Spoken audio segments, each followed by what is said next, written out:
अस्सलाम मैं इमदाद सुमरो। सियासत में जो यकसानियत थी वो टूटती हुई नज़र आ रही है। सियासी मंजर बदलता हुआ नज़र आ रहा है और बज़ाहिर लग यूँ रहा है कि जैसे मुज़ाकरात की तरफ मामलात तेज़ी के साथ आगे बढ़ेंगे। तो क्या मुज़ाकरात हो भी पाएंगे? मुज़ाकरात अगर हुए तो कामयाब भी होंगे? और क्या इमरान खान साहब मुज़ाकरात के लिए सियासतदानों के साथ बैठने पर आमादा हो जाएंगे जो उनको रास्ता दिखाया गया है? इन सारे सवालात का जवाब मैंने रखना है आपके सामने, क्योंकि हमसे ही ये लोग सवाल कर रहे हैं कि चलें जी मुज़ाकरात की बात तो हो रही है, लेकिन सबसे बड़ी रुकावट तो इमरान खान साहब हैं। ना वो अपना लबो लहजा ठीक करते हैं सियासतदानों के मुतालिक, और ना वो फ़ौज के अलावा किसी के साथ मुज़ाकरात करने को तैयार हैं। और फ़ौज पर दबाव डालने के लिए, डील के लिए दबाव डालने के लिए इमरान खान साहब ने अपना गालम गलोच ब्रिगेड उसको भी जो है वो मुतहरक रखा हुआ है। तो ऐसे आलम में मुज़ाकरात कैसे होंगे? एक तो इस मामले पर बात होगी और उसके साथ साथ जो सवाल है कि कितना एक वक्त है, हुकूमत ने अपने लिए कितना वक्त रखा हुआ है मुज़ाकरात के लिए, और तहरीक इंसाफ के पास कितना वक्त है कि जो आज हुकूमत मुज़ाकरात के लिए उनको ऑफ़र कर रही है तो कितना कि इंतज़ार करेगी हुकूमत। इस पर बात करेंगे। और साथ साथ एक हमला हुआ है शेख वकास अकरम, तहरीक इंसाफ के मफरूर सेक्रेटरी इंफॉर्मेशन है, झंग में उनका पेट्रोल पंप है, वहाँ पर हमला किया गया है जहाँ पर उनके एक मुलाजिम हलाक हो गए हैं, 2 ज़ख्मी हुए हैं। उनके भाई पर, बेसिकली शेख वकास अकरम के भाई पर हमला किया गया। रीज़न क्या है? वो शेख वकास अकरम साहब ने एक लंबा चौड़ा ट्वीट किया है, उसमें उन्होंने इशारे ज़रूर दिए हैं। वो इशारे किस तरफ हैं ज़ाहिर उन्होंने जब खुलकर बात नहीं की, तो मैं भी समझते हुए उस पर बात नहीं करूँगा, लेकिन वो जो कह रहे हैं वो आपके सामने मैं ज़रूर रखूँगा। तो आगाज़ मुज़ाकरात। अब सबको अंदाज़ा हो गया इस चीज़ का कि मामलात को इस तरह आगे नहीं बढ़ाया जा सकता। किसी ना किसी जगह पर वो कहते हैं ना बात को तोड़ना, यानी कोई हल निकालना मसले का, तो उस तरफ सारे कोशिशें कर रहे हैं। अब इमरान खान साहब ने एक तरफ तहरीक तहफ़्फ़ुज़ आईन पाकिस्तान को मुज़ाकरात की ज़िम्मेदारी दी हुई है, अख्तियार दिया हुआ है, तो दूसरी तरफ उन्होंने सोहेल आफरीदी साहब को मुतहरिक किया हुआ है कि जी आप निकले पूरे मुल्क में, लाहौर आए। अब वो कराची जा रहे हैं 9 जनवरी को, और 9 जनवरी तक पता नहीं क्या क्या हो जाए, बहुत कुछ, क्योंकि सज़ाओं का नया सिलसिला भी शुरू हो गया हुआ है।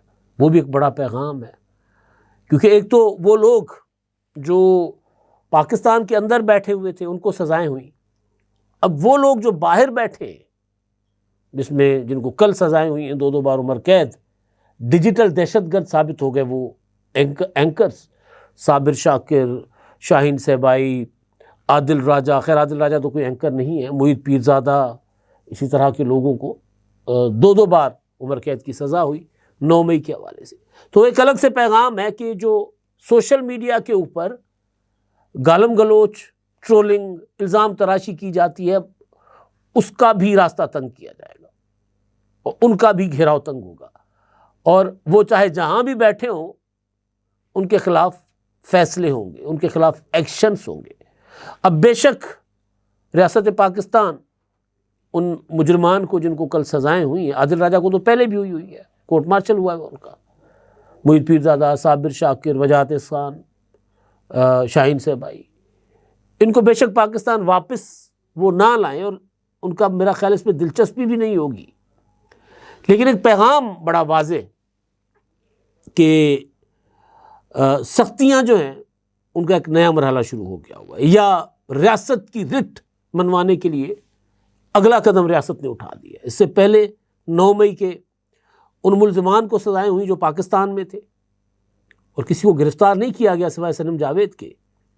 अहमद चट्ठा, शेख वकास अकरम, आलिया हमज़ा, और लंबी एक फहरिस्त है, शिबली फराज, बड़े लोग हैं PTI के जिनको सज़ाएं तो हुई लेकिन गिरफ़्तार नहीं किया गया। मकसद सज़ाएं देकर जेलों में डालना नहीं था, मकसद ये था कि वो गैर मुतहरिक हो जाए, गैर फ़ाल हो जाए। तो ये सज़ाएं जो हैं, जो दी गई हैं, सुनाई गई हैं इन यूट्यूबर्स, व्लॉगर्स और एंकर्स को, बुनियादी तौर पर ये बाकी जो पाकिस्तान के अंदर मौजूद लोग हैं उनको खबरदार किया गया है कि भाई अब आप अगर कोई हैंकी फैंकी करेंगे तो आपको तो पाकिस्तान के अंदर है तो आपको तो सज़ा देकर जेल में डाल दिया जाएगा। तो एक तो ये साथ सिलसिला चल रहा है। तो सोहेल आफरीदी साहब को इमरान खान साहब ने मुतहरिक कर दिया हुआ है। अब सोहेल आफरीदी साहब लाहौर से होकर गए, एक नाकाम शो, पंजाब हुकूमत अगर छोटी मोटी गलतियां ना करती तो बिल्कुल फ्लॉप शो था। फिर पंजाब हुकूमत ने इनके नाकाम शो को कामयाब कर दिया। इन्होंने गालियां देकर, बदज़बानी, बकवास करके, इनके वज़रा ने लाहौर में खड़े होकर इन्होंने अपना वो जो थोड़ा बहुत उनके शो को थोड़ी सी पसीराई मिली थी उसको ख़राब करके चले गए। अब तो खैर सोहेल आफरीदी साहब ने भी कल कह दिया कि जी हमने उस पर माफ़ी मांग ली है, गलत ज़बान का इस्तेमाल हुआ था लेकिन रद्द अमल में हुआ था। लेकिन ये जो सब कुछ बैक वक्त चल रहा है, यानी मुज़ाकरात, तहरीक के लिए माहौल बनाना ताकि हुकूमत पर दबाव डाला जा सके, लेकिन साथ साथ जिनको इमरान खान साहब ने ड्यूटी दी अब वो भी इस बात पर आ गए, यानी तहरीक, स्ट्रीट मूवमेंट, वो भी अब उस बात पर आ गए हुए हैं कि जी हम तो इस्टेब्लिशमेंट के साथ मुज़ाकरात, बातचीत के लिए तैयार हैं। उन्होंने कहा कि जी मुझे नहीं कहा गया इमरान खान ने कि बातचीत करूं, सोहेल आफरीदी ने कहा है, लेकिन मैं बातचीत के लिए तैयार हूं सूबाई मामलात में। और उसके अलावा भी अगर कहीं फील्ड मार्शल आसिम मुनीर साहब के साथ कोई मीटिंग होती है, किसी मौके पर किसी मुलाकात, तो मैं बैठने को तैयार हूँ। तो वो ये कह रहे हैं कि जी हम और ज़ाहिर है बतौर वज़ीर आला वो तो बैठेंगे। एक और चीज़ उन्होंने कही है कि जो वादी तीरा में लोग बेघर हो रहे हैं ऑपरेशंस में, तो उनको हम सूबाई हुकूमत उनको ऑपरेशंस के दौरान जो बेघर हो रहे हैं तो उनको फंड्स देगी। तो एक तरह से ये मुकम्मल ताउन की तरफ चल रहे हैं। इमरान खान साहब ने इनकी ड्यूटी क्या लगाई है कि आपने अदम ताउन के ऊपर जाना है, आपने ऑपरेशंस नहीं होने देने। वो ये कह रहे हैं कि जहाँ ऑपरेशंस की वजह से जहाँ से लोग बेघर हो रहे हैं उनको हम पैसे देंगे, उनको मुआवजा देंगे। और दूसरा कि मैं ताउन करूँगा, जहाँ जहाँ ज़रूरत पड़ेगी फील्ड मार्शल आसिम मुनीर के साथ मुलाकात करूँगा। तो ये भी जो है ना वो दोनों कश्तियों के सवार हो गए हुए सोहेल आफरीदी साहब भी। तो इसका नतीजा क्या है? नतीजा ये है कि जो मुज़ाकरात की तरफ मामलात आगे बढ़ाने की कोशिश की जा रही है, इमरान खान साहब के पास अव्वल आखिर ऑप्शन वही रहना है जो बैरिस्टर गोहर ने भी कहा था कि जब आप जितनी मर्जी तहरीक चला लें, तहरीक में जितनी मर्जी शिद्दत हो, लेकिन मामला जो है वो मुज़ाकरात के ऊपर ही जाए कर हल होगा। तो अब मैंने कहा कि एक वक्त हुकूमत के पास, हुकूमत के लिए, हुकूमत एक वक्त का इंतज़ार कर रही है और एक तारीख तहरीक इंसाफ के लिए भी, और डी डे जिसको कहते हैं ना, फैसले का दिन तहरीक इंसाफ के लिए वो हो सकता है 8 फरवरी। तहरीक इंसाफ ने भी पूरा जुआ 8 फरवरी के लिए कि जो 8 फरवरी को तहरीक जो स्ट्राइक है वो कामयाब अगर हो जाती है तो दबाव बढ़ जाएगा, तो अपनी शराइत पर हुकूमत के साथ मुज़ाकरात कर लेंगे। परसों राणा सनाउल्लाह साहब ने कहा कि नाकाम हो जाएंगे, बेहतर यही है कि उस तरफ ना जाए। अगर उन्होंने ज़बरदस्ती स्ट्राइक करवाने की कोशिश की, पहिया जाम करने की कोशिश की, ज़बरदस्ती सड़कें रोकने की कोशिश की, तो फिर ये ना कहें 9 मई की तरह कि हमारे साथ ज़्यादती हो रही है, फिर तो हुकूमत तो ये करेगी। तो हुकूमत भी 8 फरवरी को देखकर पॉलिसीज़ बना रही है और तहरीक इंसाफ ने भी सारा का सारा अपना जो है ना वो जो कैपिटल बचा, जो कुछ उनके दामन में है, वो 8 फरवरी के लिए वो दाव पर लगाने को तैयार हो गए हुए। अब एक चीज़ जो मुज़ाकरात के हवाले से वो मुसलसल एक सवाल किया जा रहा है कि क्या इमरान खान साहब बैठेंगे इस्टेब्लिशमेंट के साथ। अब इस वक्त जो सूरत हाल नज़र आ रही है, जिस तरह की पैगाम रसानियाँ हो रही हैं, वो तो ये बता रही हैं कि हुकूमत और इस्टेब्लिशमेंट के अंदर सब कुछ ठीक नहीं है, जो मैं बड़े अरसे से कहता हूँ। अब तो चीज़ें सरफेस पर आ गई हैं ना। अब तो किसी एक ख़ास एक प्रोग्राम की बात होती है कि वहाँ फ़लाँ साहब ने ये बात कही थी सियासतदानों के लिए, फिर आर्टिकल्स लिखाए जाते हैं जी, लिखे जाते हैं वंडर बॉय, फिर राणा सनाउल्लाह साहब कहते हैं कि जी 5 बड़े बैठ जाएं तो मसला हल हो जाएगा। तो ये चीज़ें आम हालात में या जब मुकम्मल सफ़ा एक हो तो शायद इस तरह की बातें नहीं होती। अब एक माहौल ऐसा बन रहा है जिस माहौल से इमरान खान साहब फ़ायदा उठा सकते हैं, सियासी फ़ायदा भी और ज़ाहिर अपनी ज़ात के लिए रिलीफ भी, अगर वो चीज़ों को अब सियासी अंदाज में लेकर चलें। तो अगर वो इसी तरह हठधर्मी में रहे तो फिर अपना तो इमरान खान साहब अपने लिए तो कुछ हासिल नहीं कर सकेंगे, लेकिन सियासी अमल को मज़ीद वो कमज़ोर कर देंगे। फिर ज़ाहिर इस्टेब्लिशमेंट मज़ीद ताकतवर हो जाएगी। अगर इमरान खान साहब जो करना चाह रहे हैं, फ़र्ज़ कर लें कि 8 फरवरी की स्ट्राइक नहीं होती, तो फिर किसी के ऊपर कोई प्रेशर नहीं होगा। सियासी अमल जिसको इमरान खान साहब अपने गैर ज़िम्मेदाराना और नासमझी के फ़ैसलों से नुकसान पहुंचाते रहे, मज़ीद नुकसान पहुंचेगा उसको। तो माहौल वैसा बन रहा है जैसे 2020 के बाद बनना शुरू हो गया था, बल्कि 2019 में बन गया था। अगर कोविड ना आता तो इमरान खान साहब का तो जो एक सफ़ा था वो तो फट चुका हुआ था ना 19 में, लेकिन कोविड की वजह से फिर एक बहरान था पूरी दुनिया में, तो इस वजह से छेड़ा नहीं गया था। फिर 2021 में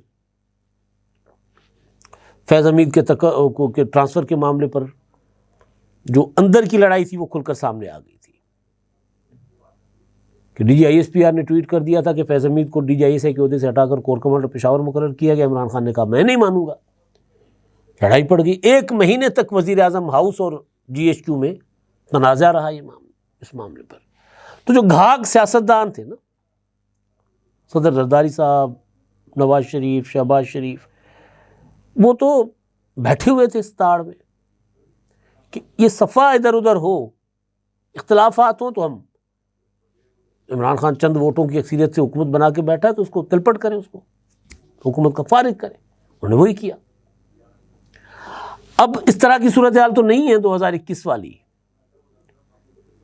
लेकिन माहौल कुछ ऐसा बन रहा है कि हुकूमत और सिस्टम तो यही रहेगा, लेकिन अगर इमरान खान साहब अपना वजन सियासतदानों के पलड़े में डाल देते हैं तो बहुत कुछ हासिल कर सकते हैं। और ये बहुत कुछ हासिल करना कोई नेगेटिव सेंस में नहीं हो रही बात। मैंने कहा ना कि सियासतदान तो मौके की तलाश में होते हैं ना, मौका परस्ती और होती है। सियासतदान इंतज़ार करते हैं मुनासिब वक्त का, सही वक्त का, जिस वक्त वो फैसला करें और उस फैसले पर जब अमल दरामद करें तो रिजल्ट निकले। क्या है पंजाबी की कहावत, वेले दी नमाज के वेले दियाँ टकरा।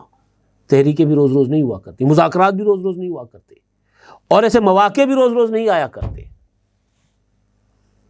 फिर गाड़ी निकल जाती है तो फिर बंदा हाथ मलता रह जाता है। तो ये समझ आ गई है इक़्तिदार में बैठे हुए सियासतदानों को कि हम मुज़ाकरात की बात करेंगे तो फिर जो थोड़ा बहुत अख्तियार है वो बचा पाएंगे। अगर हम मुज़ाकरात की बात नहीं करेंगे, अगर हम ये ऑफ़र नहीं करेंगे कि इमरान खान के साथ बैठने को तैयार हैं, या बिलावल भुट्टो ज़रदारी साहब जो हैं वो अहमियत, तो उन्होंने गड़ी खुदाबख्श में खड़े होकर नहीं कहा था कि सदर ज़रदारी साहब जो हैं वो मफाहमत के बादशाह हैं, तो वो आकर मफाहमत करवाएं। उनको अंदाज़ा है कि अब ये वक्त है कि जब हम अपनी सियासी कुव्वत असर्ट करें और हम अपनी स्पेस जो हमारी मुसलसल कम होती जा रही है उसको ज़रा अगर रिकवर नहीं कर सकते तो जो बची है उसको बचा पाएं। अगर ये इदराक इमरान खान साहब को हुआ कि ये वक्त है कि सियासतदान मुझे आवाज़ें दे रहे हैं, मैं उनके साथ बैठ जाऊं, तो फिर ये सियासतदान इमरान खान साहब को बिल्कुल उसी तरह बचाकर और उनकी तकलीफ़ें कम कर सकते हैं जिस तरह उन्होंने इमरान खान को 9 मई के मुकदमात में फ़ौजी अदालत के हवाले नहीं करने दिया था या मुखालफत की थी। सदर ज़रदारी साहब ने भी और नवाज शरीफ साहब ने भी कि नहीं, सियासतदान एक लीडर है पॉलिटिकल पार्टी के, साबिक वज़ीर आज़म है, उनका फ़ौजी ट्रायल नहीं हो सकता। सबको पता है कि आज इनका करवाया तो कल हमारा भी हो जाएगा। तो ये वो मौका है, ये वो वक्त है। अब इमरान खान साहब क्या उनकी अकल में है, क्या सोच समझ में, पता चल जाएगा अगर उनकी कोई मुलाकात होती है। लेकिन कभी इम्कान ये है कि इमरान खान साहब इसमें भी शक करेंगे इसके ऊपर भी, और इस मौके को भी गंवा देंगे। शेख वकास अकरम साहब, झंग ज़िला, बड़े अरसे तक झंग एक ख़ास किस्म की जो है वो रहा है दहशतगर्दी और लड़ाई झगड़ों का शिकार। तो वहाँ पर शेख वकास अकरम साहब ने ट्वीट किया है कि जी मैंने तो अपोजिशन में होने की वजह से दानिस्ता तौर पर अपना जितना असला था लाइसेंस याफ्ता वो हमने घर में अंदर रख दिया। और 2-3 दिन पहले वो कहते हैं जी मेरे वालिद साहब जो MP हैं पंजाब असेंबली के, उन्होंने पुलिस को बताया था कि जी हमें ख़तरा है, कुछ लोग ताक़ुब कर रहे हैं, लेकिन कोई नोटिस नहीं लिया गया। तो कल उनके पेट्रोल पंप पर हमला हुआ झंग में, और वो लिख रहे हैं कि जी 2 उनके मुलाजिमों को टांगों में गोलियां लगी, मुआफ़िज़ों को ज़ख्मी हो गए और एक को सीने में गोली लगी, वो हलाक हो गए। झंग जो है ना, वो उन्होंने लिखा कि बड़े अरसे तक उनका शहर जो है वो कत्ल व गारत का रहा है निशाना, और हमने बड़ी मुश्किलों से वहाँ अमन कायम किया है। तो उस अमन को जो है हाथ से ना जाने दें, और हुकूमत को उन्होंने अपील की है कि जो मुलविस लोग हैं उनको गिरफ़्तार करें। तो वाक़ईतन झंग में जो 80s में और 90s में होता रहा है, दुआ करें कि वो ना हो, और हुकूमत मरीम नवाज़ साहिबा इसका नोटिस ले। ये ना देखें कि वो PTI में नोटिस लें कि अगर कोई वही पुराने तर्ज पर अगर वहाँ पर फसादात होते हैं तो फिर वो किसी के काबू में नहीं आएंगे, फिर वो फैल जाएंगे, वो फिर झंग तक नहीं रहेंगे। अब तक के लिए इतना ही, अल्लाह हाफ़िज़।